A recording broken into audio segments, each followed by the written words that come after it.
So commercial payers have some of the same reasons that federal payers have for handling overpayments. Medical necessity, lack of documentation, pre-authorization that handles about 15% of all overpayments.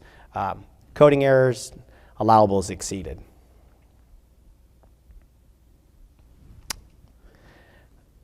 So if you're gonna, as an organization, if you're going to try to address some of these issues, there's a lot to bite off, right? I mean, these are denials and having the process to manage the appeals.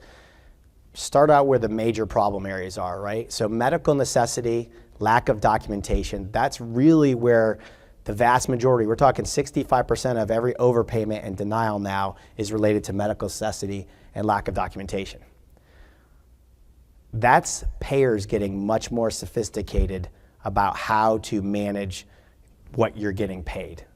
This is not a situation where, hey, you did too many doses or you did this. This is a situation where they're looking through the peer-reviewed literature and trying to find ways that your expensive procedure doesn't fit within their medical policy. And so it's a much more sophisticated practice.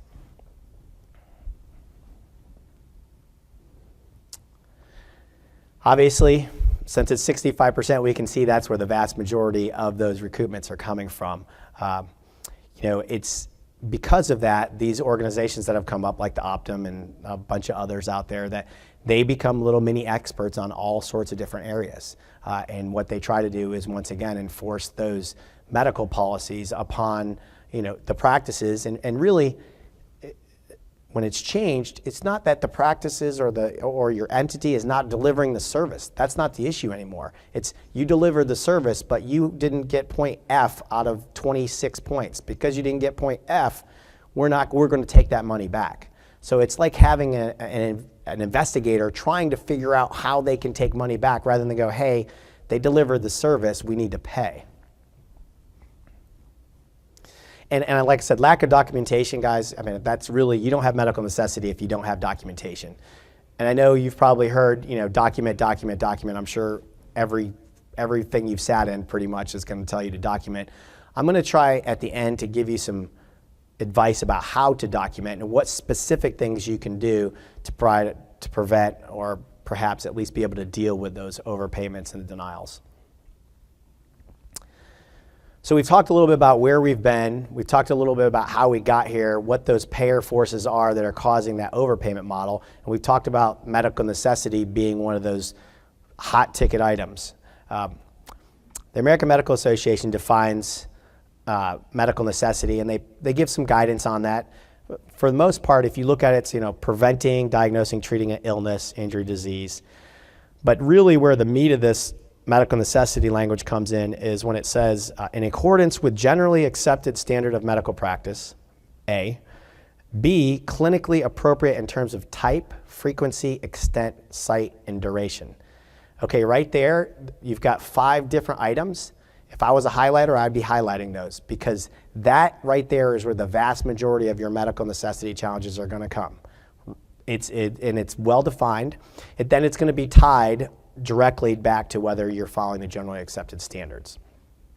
Honestly, in my practice of the law, I've not seen C really ever be applicable. I don't know if anybody else in the room has, but I've really never seen a health insurance carrier or a federal government or state actor argue that.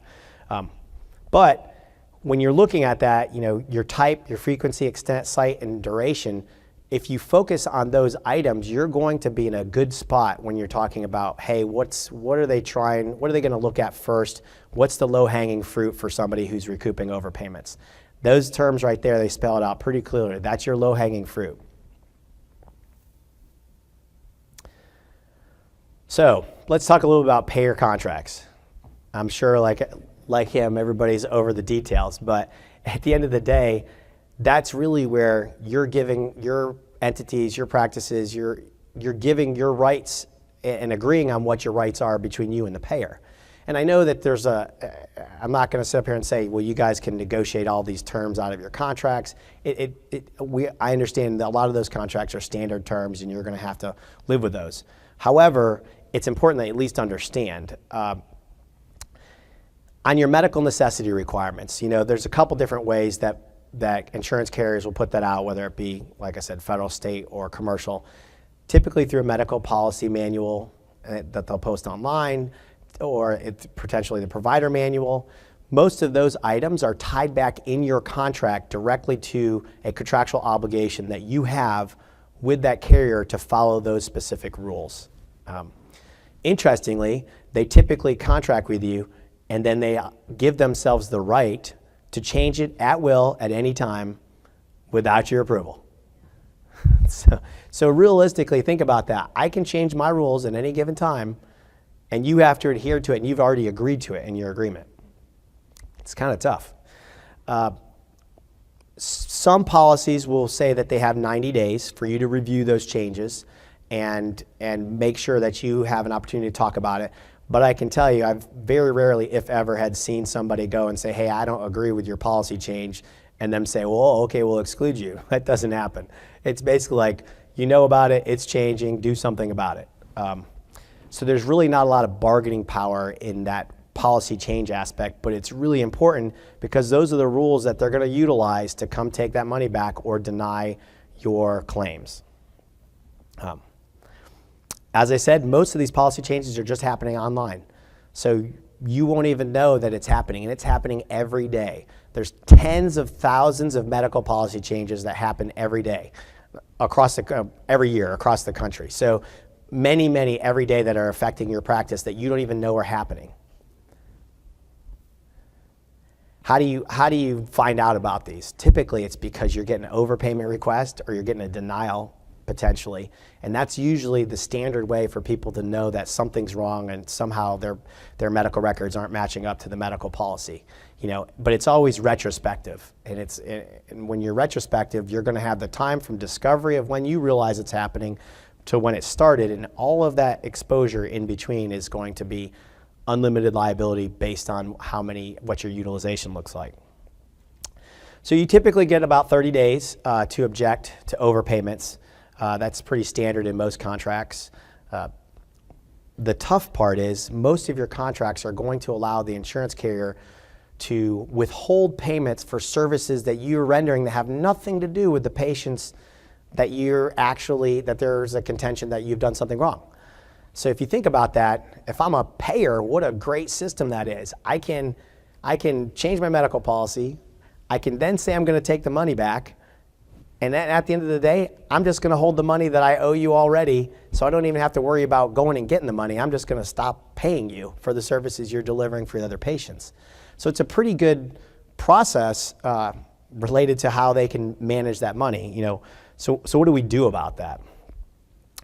So the payer contracts, you need to look at your individual payer contracts. There are some good things in those payer contracts.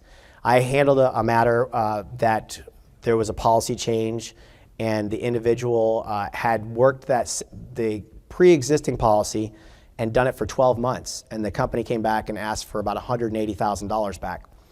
And the posting change was done online. Interestingly, because the payer contract was old, hadn't been renewed, it required medical policy notification in writing and delivered to the office. So even though you may have a situation where you're dead to right, and yes, they might have good arguments, look at the underlying contract. They might not have done what they should have done, i.e. notified you in writing versus just posting on a website somewhere. So it's always important to look through your agreements when you're facing one of those situations so you can make sure you actually owe the money. If you can utilize their medical necessity definitions, it's very important. I think one real key, though, is to make sure that what they're saying matches the peer-reviewed literature. Oftentimes, we'll see overpayments in areas where there are higher ticket items. And I've seen on many occasions where they will overreach, change a policy that's not supported by the medical literature. And even though they have a contractual obligation in most contracts to make sure that they're making decisions based on scientific evidence and peer-reviewed literature. So if they don't have that, if you're facing that situation, make sure you do the underlying research to identify whether or not what they're asking or what they're saying is required is actually required and supported.